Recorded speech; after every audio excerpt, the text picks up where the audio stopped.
as an academician, I guess you have a more objective view of the matter. So how do you propose to address this problem? Because the dark ages will return in due time, and it's probably gonna happen sooner rather than later. If the demand for electricity, if the new power plants do not go on stream within the next year or so.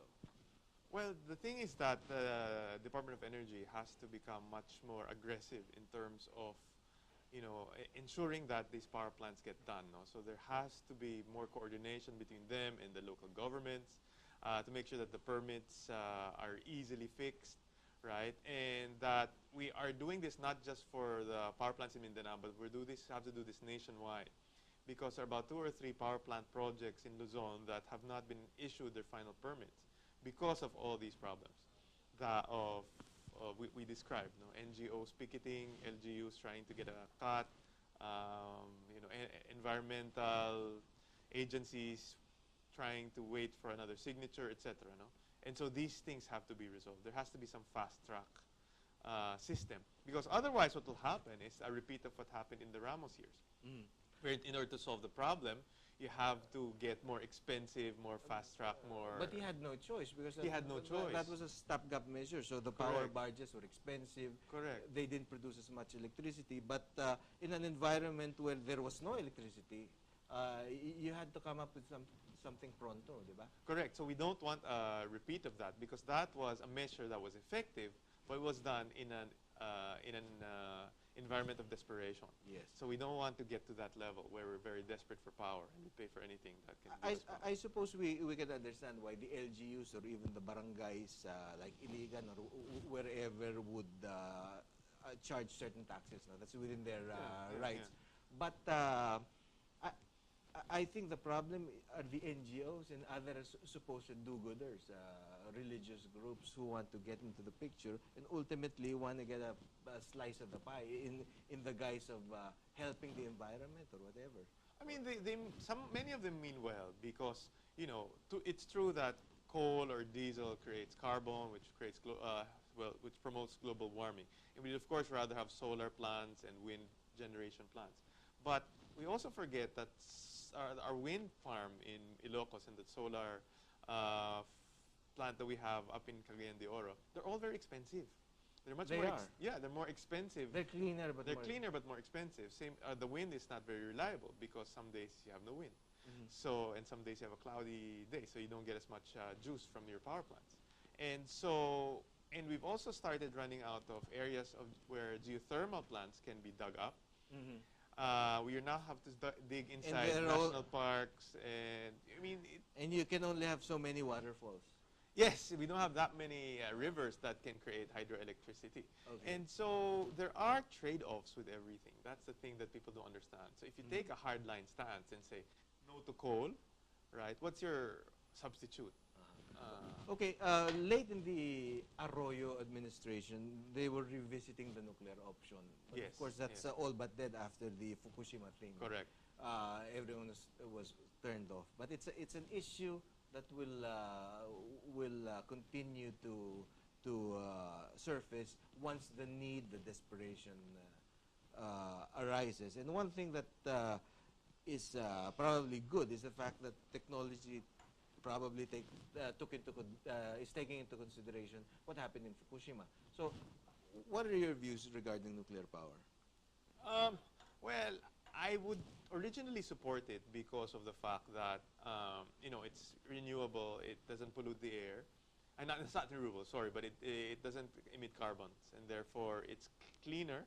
If it's well maintained, it's cleaner. Yes, except of course you'd have some residue from the uranium that you have to use up. But you can get rid of that, you can figure out a way to get rid of that. But if the problem is the NGOs and the local government permits and all this, you will never get... it's basically a business, di ba? Yeah, and you will never get anyone to invest in this because they know that it'll take years. Marami na turn off.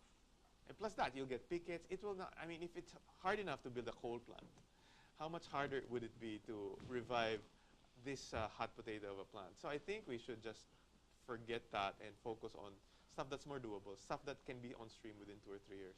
I think one business that will prosper in brownouts is probably Arvin here. Flashlight, yes. Flashlights and other illumination devices. This is very interesting. Arvin, can you show us this big flashlight? that This you have one? here? Looks like a small club. Yeah, this model is called the Gladiator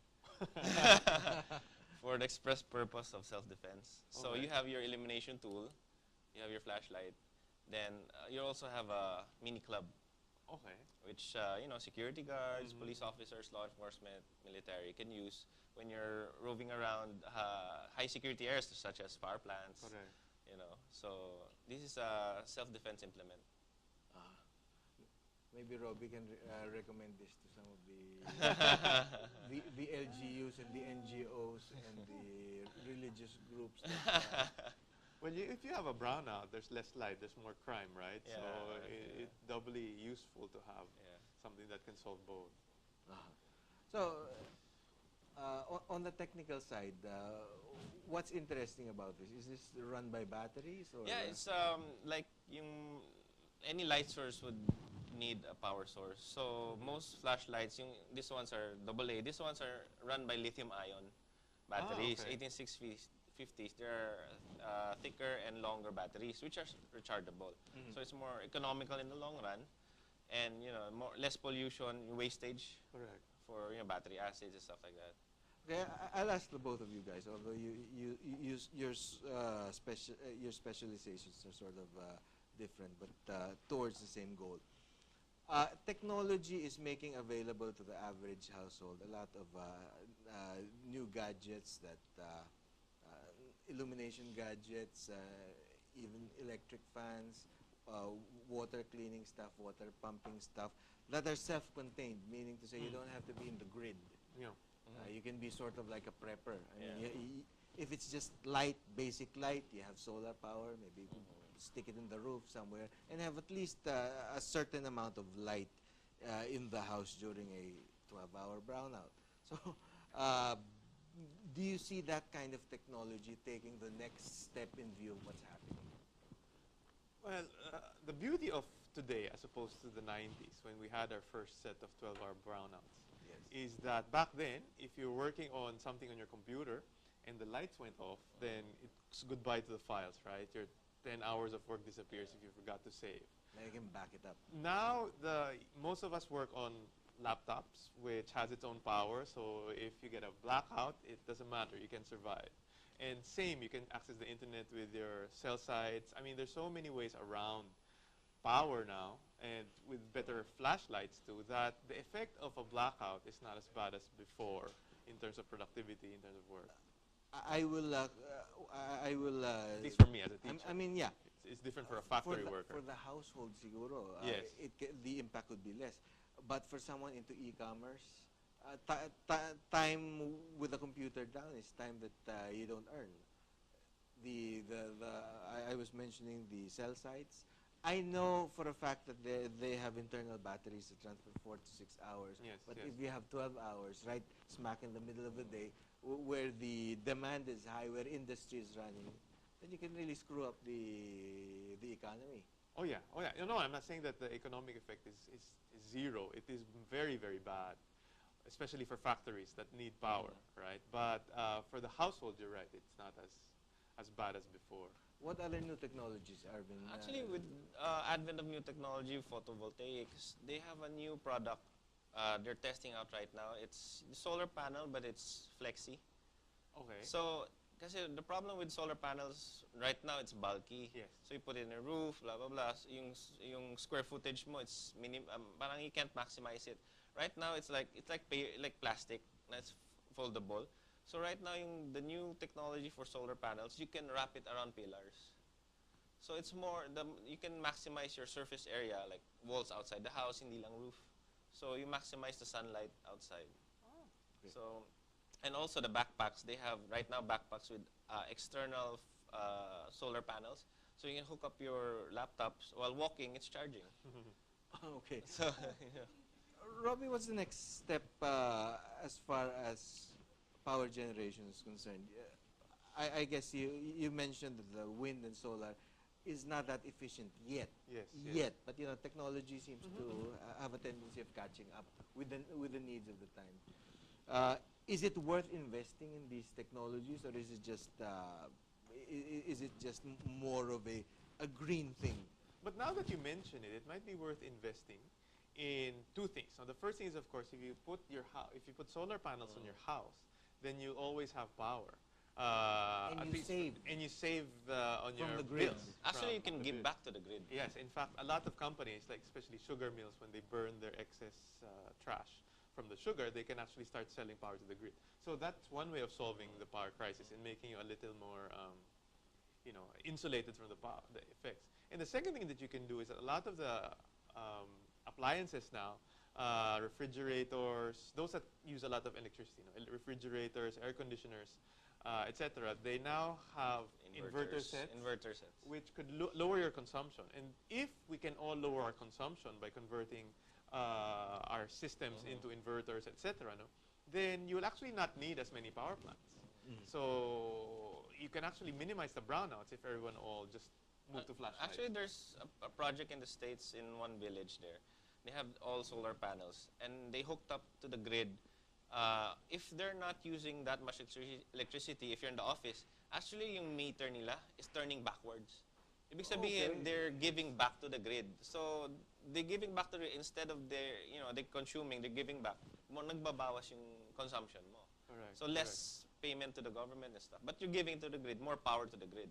So basically, it's the consumers who are actually innovating, not the policymakers. Anyway, one quick question, and I'll let you give your parting shot, Arvin. From a texter, where can I find your cool tactical flashlights? Do you have a listing of your products on the web? Yes, you can get it at Exo Knife and Special Tool Shop in Tomas Morato, Scout Lascano Street. It's complete there, from small to biggest to long range, short range. Everything's there.